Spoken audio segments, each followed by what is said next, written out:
Hier in Estonia ben ik bij Starship. De robot die eigenlijk de last mile, de autonomous, volledig rijdt. En alles zijn hier robots. Er zijn nu 100 rijden rond in Londen, in San Francisco. En deze dingen die rijden volledig autonoom rond. Nou, niet helemaal autonoom. En je ziet hier dat ze houden van robot. Dit is een videoconferencing tool die gewoon doorrijdt. Is een product dat door iemand anders heeft gemaakt, maar een leuk voorbeeld. Het bedrijf heeft 90 mensen, 35 ingenieurs en er rijden nu 100 van deze dingen wereldwijd rond. Ze hebben net een 17 miljard euro funding gekregen van onder andere Daimler. Dus, en de last mile, hoe ziet dat eruit? En deze apparaten die kosten ongeveer 5000 euro, gaan naar 2000 euro. Kunnen 2 jaar werken, ongeveer 10 deliveries per dag. Totale kosten ongeveer 2 euro per delivery. And you can see what's in the machine, Linux. Het slim is dat deze machines niet helemaal zelf rijden, maar 90% van de weg, 95%. En dat dan de operator kan meekijken. Op een gegeven moment stopt hij en dan vraagt hij van, hey, wat moet ik doen als ik hier moet oversteken? So I'm talking here with Christian Corius and you're responsible for what? Computer vision and perception. Computer vision and perception. What else is there? You know, there's no hardware, but you basically have to make sure the robot is smart and intelligent. Yeah. You say this is not 100% autonomous, but it's 95% autonomous? Yeah, I guess it's one of the main crucial points of the business. We are solving only the 99% of the easiest cases, and the 1% of the most difficult cases will be solved by people. So whenever a robot has a too difficult situation, it stops, it gives control to the person, and this person solves the issue. And so that's much easier than 100% autonomous. Okay, how many robots are there driving around? About 80 or 90 at the moment.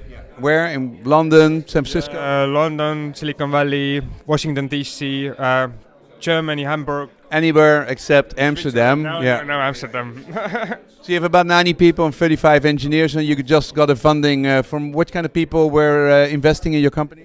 Daimler was the head of the round, but like 10 different VCs and companies, mainly robotics and kind of tech. Okay, so you made your first step. It's an ex-Skype company. It's part of the Skype mafia. Basically, very new. Okay, what's the goal of the delivery of this robot? What should be the total cost, including management?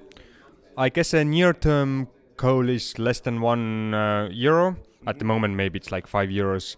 So, and the very long-term goal is to make it practically free. Yeah. Practically free. So let's see.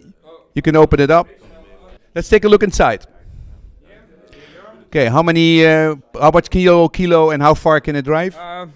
About 10 it can carry about 10 kilos, drive like a couple of miles. Mm-hmm. So at the moment it's doing restaurants and supermarkets. Yeah, also medicine in Switzerland and also some other like electronic shopping and so on, like everything. Yeah. And how long does it? How far can it go? It's meant for 2 miles, so we are only aiming for a couple of miles. Last mile delivery. Less than 10 minutes.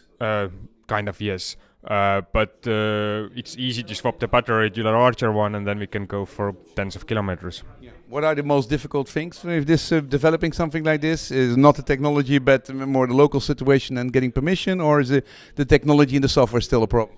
It is the technology and software. I think it would be easy if we would have unlimited budget in terms of hardware, but the hardware must be really cheap, and then it's more difficult to get it done with cheap and easy sensors like just cameras and ultrasonics. Okay, when will they have 10,000 of these? How many years?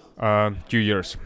In 2 years, 10,000 of these little machines will come to in the sidewalk near you, and then basically you get your delivery within 10 minutes.